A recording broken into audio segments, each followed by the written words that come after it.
Selamat sore pemirsa, Anda bersama saya Julia Mantali dalam berita sore ini. Pada kesempatan kali ini kita akan membahas tentang pengembangan lahan di wilayah perkotaan berbasis sungai dengan fokus pada studi kasus di Kota Palangkaraya, khususnya kawasan Kota Lama yang terletak di sepanjang Sungai Kahayan.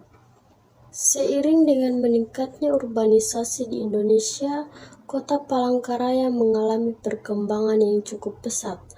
Pindahnya penduduk dari pedesaan ke kota serta pertumbuhan ekonomi mendorong peningkatan kebutuhan lahan dan infrastruktur di kota ini.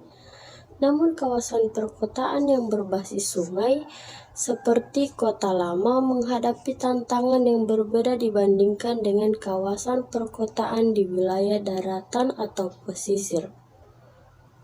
Di Kota Lama, pengembangan lahan terbagi menjadi dua jenis, yaitu pengembangan formal dan informal.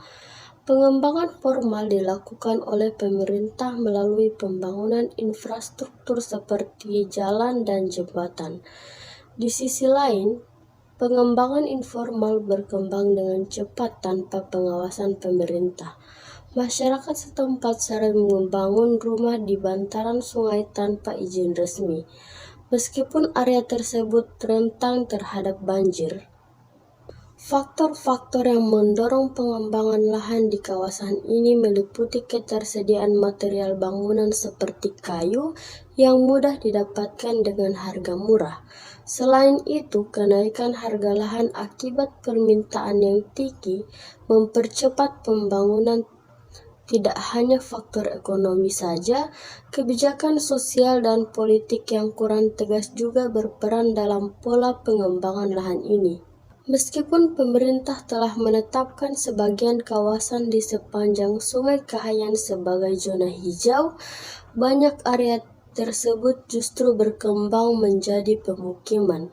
Akibatnya, kawasan ini sering mengalami masalah seperti banjir di musim hujan dan risiko kebakaran akibat tingginya kepadatan bangunan. Penelitian terkait merekomendasikan agar pemerintah lebih aktif dalam mengelola pengembangan lahan di kawasan perkotaan berbasis sungai ini. Kebijakan yang telah tegas dan perbaikan infrastruktur diperlukan untuk mengatasi masalah ini. Selain itu, partisipasi masyarakat dalam perencanaan kota sangat penting agar pengembangan kawasan seperti Kota Lama dapat lebih terarah dan berkelanjutan. Dengan kerjasama yang baik antara pemerintah, pihak swasta, dan masyarakat, diharapkan pengembangan kawasan Kota Lama di Palangkaraya bisa menjadi lebih tertata dan aman bagi penduduknya.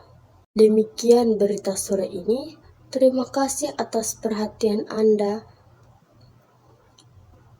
Demikian berita sore ini. Terima kasih atas perhatian Anda. Saya Julia Mantali, sampai jumpa pada berita berikutnya.